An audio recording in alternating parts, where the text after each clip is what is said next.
38వ సర్గము.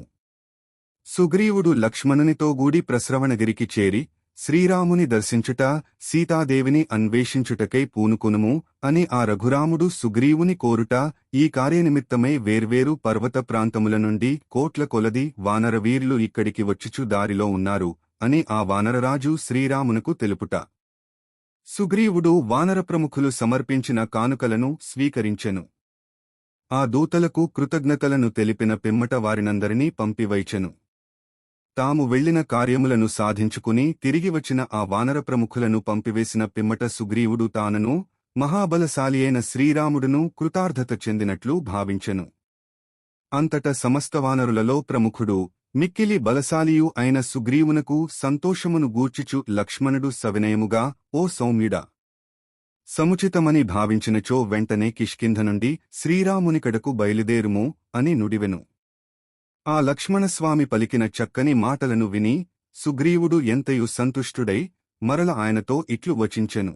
స్వామీ, అట్లే ఎగుగాక, మీ ఆజ్ఞను శిరసావహింతును. వెంటనే రామచంద్ర ప్రభువుకడకు వెళ్ళుదము అని సుగుణ సంపన్నుడైన లక్ష్మణునితో పలికిన పిమ్మట అతడు తార మొదలగు వానర స్త్రీలను అందరినీ పంపివైచెను.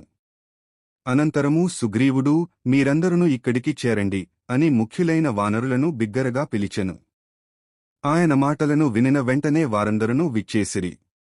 ఆ వచ్చిన వారందరును అంతఃపురమునందు ప్రవేశించుటకు యోగ్యులు. వారు చేతులు జోడించి తమ ప్రభువు సమక్షమున నిలబడిరి. అంతటా సూర్యతేజస్సుతో వెలుగొందుచున్న సుగ్రీవుడు, ఓ వానరులారా! వెంటనే నా పల్లకీని ఇక్కడికి చేర్చుడు అని వారిని ఆదేశించెను. వడిగా వెళ్లగలిగిన ఆ వానరులు రాజాజ్ఞను శిరసావహించి చూడముచ్చటైన పల్లకీని అచటికి చేర్చిరి. అచట ఉంచబడిన ఆ శిబికను జూచి సుగ్రీవుడు, లక్ష్మణ! త్వరగా దీనిలో కూర్చుండుము అని ఆయనను ప్రార్థించెను. అంతట లక్ష్మణునితోగూడి సుగ్రీవుడు సూర్యతేజస్సుతో ప్రకాశించుచున్న ఆ బంగారు పల్లకీని ఎక్కెను. దానిని పెక్కుమంది వానరులు మోయిచుండిరి. వానరులు తమ ప్రభువు శిరస్సుపై శ్వేతఛత్రమును పట్టిరి. ఆయనకు అన్నివైపుల నుండి తెల్లని వింజామరలతో వీచుచుండిరి. శంఖములను పూరించుచుండిరి. భేరీలను మ్రోగించుచుండిరి. వందిమాగదులు స్తుతించుచుండిరి. విశాలమైన వానరరాజ్యమునకు ప్రభువైన సుగ్రీవుడు అట్లు రాజమర్యాదలతో బయలుదేరెను.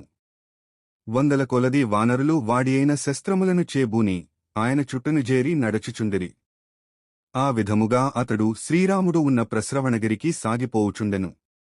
మహాతేజస్వియైన సుగ్రీవుడు లక్ష్మణ సహితుడై రాముడు నివసించుచున్న ఆ ఉత్తమ పర్వత ప్రదేశమునకు చేరి పల్లకీ నుండి దిగెను. శ్రీరామునికడకు చేరిన పిమ్మట సుగ్రీవుడు ఆ ప్రభువునకు అంజలి ఘటించి నమస్కరించెను. అనంతరము అనుచరులైన వానరులను తమ రాజువలనే శ్రీరామునకు భక్తి శ్రద్ధలతో ప్రణమిల్లిరి.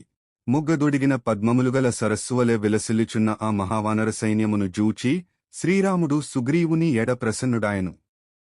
పాదములపై శిరస్సును మోపి సాగిలబడియున్న ఆ వానరరాజును లేవనెత్తి శ్రీరాముడు ప్రేమాదరములతో ఆయనను అక్కున చేర్చుకునెను. పిమ్మట శ్రీరాముడు సుగ్రీవునకు కూర్చుండుటకై ఆజ్ఞను ఇచ్చెను. వెంటనే ఆ వానరేంద్రుడు నేలపై ఆసీనుడయ్యెను. అనంతరము ఆ రఘువీరుడు ఆయనతో ఇట్లు నుడివెను. వీరుడవైన ఓ వానరోత్తమా! నిత్యము ధర్మార్థకామములకు తగిన సమయములను నిర్ణయించుకుని వాటికి అనుగుణముగా ప్రవర్తించువాడే రాజు. ధర్మార్థములను విస్మరించి కేవలము కామములను అనుభవించుచుండువాడు చెట్టుపై కొమ్మన నిద్రించువానితో సమానుడు. అతడు క్రిందబడిన, పతనమైన తరువాతనే మేల్కొనును, తెలివి తెచ్చుకునును, శత్రువులను వధించుటయందు ఆసక్తిగలవాడు, మిత్రులను సంపాదించుకునుటయందు నిరతుడు, నియమములకు కట్టుబడి ధర్మార్థకామములను ఆచరించునట్టివాడు అయిన రాజు ధర్మఫలములను అనుభవించుటకు యోగ్యుడగును. శత్రువులను సంహరించుటలో సమర్థుడవైన ఓ వానరరాజా! సీతాన్వేషణకు పూనుకొనవలసిన సమయము ఆసన్నమైనది. కనుక ఈ విషయమును గూర్చి నీ సహచర మంత్రులతో బాగుగా ఆలోచింపుము. శ్రీరాముడు ఇట్లు పలికిన పిదప సుగ్రీవుడు ఆ ప్రభువుతో ఇట్లనెను. ఓ మహాబాహు! విజేతలలో శ్రేష్ఠుడవైన ఓ దేవా!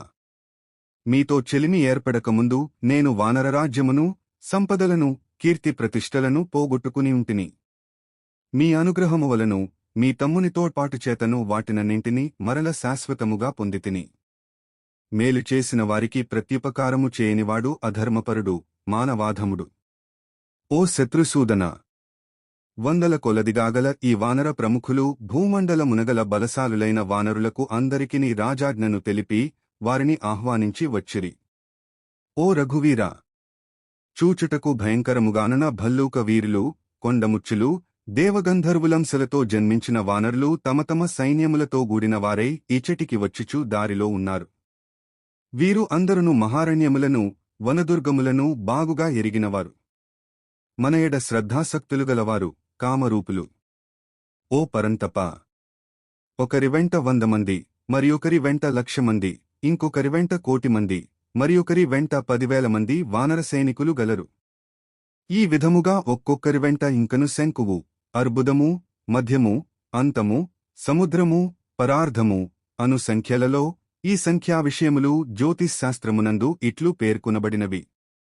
ఏకందశ శతంత్వస్మాత్ సహస్రం అయుతం తతః పరం, లక్షం, ప్రయుతం, కోటిం, అధార్బుదం, బృందం, ఖర్వం, నిఖర్వంచ, తస్మాన్ మహాసరోజం, శంకుం, సరితాంపతిం త్వంతం మధ్యం, పరార్ధమాహ, యదోత్తరం దశగుణం తథాజ్ఞేయం 1, 10, 100, 1000, అయుతము, 1,00,000, ప్రయుతము, కోటి, అర్బుదము, బృందము, ఖర్వము, నిఖర్వము, పద్మము, శంకువు, సముద్రము, అంతము, మధ్యము, పరార్ధము అనునవి సంఖ్యలు. వీటిలో వరుసగా ఒక సంఖ్య కంటే తరువాతి సంఖ్య 10 రెట్లు అని ఎరుంగవలెను. వానరయోధులు గలరు. వారు ఇంద్రునితో సమానమైన పరాక్రమములు గలవారు. వారు అందరునూ త్వరలో ఇచటికి చేరగలరు. వారందరునూ మేరు పర్వతమువలే, మందరగిరివలే దృఢమైనవారు. వింధ్యాచల ప్రదేశములు, మేరుశిఖర ప్రాంతములు వారి నివాసములు. వారు త్వరలో నిన్ను చేరగలరు. వారు రాక్షసరాజైన రావణుని, వాని యొక్క బంధుమిత్రులను, పరివారములను యుద్ధభూమికి బలియిచ్చి సీతాదేవిని తీసుకుని రాగలరు. ప్రజ్ఞాశాలి అయిన శ్రీరాముడు ఈ మాటలను విని తన ఆజ్ఞలను పాలించునట్టి సుగ్రీవుడు సీతాన్వేషణకై చేయుచున్న ప్రయత్నములను గమనించి మిక్కిలి సంతసించెను. అప్పుడు ఆయన కన్నులు బాగుగా వికసించిన నల్లగలు వలవలే విపారి దర్శనీయములై రాజిల్లుచుండెను. వాల్మీకి మహర్షి విరచితమై ఆదికావ్యమైన శ్రీమద్రామాయణమునందలి కిష్కింధాకాండమునందు ఇది 38వ సర్గము.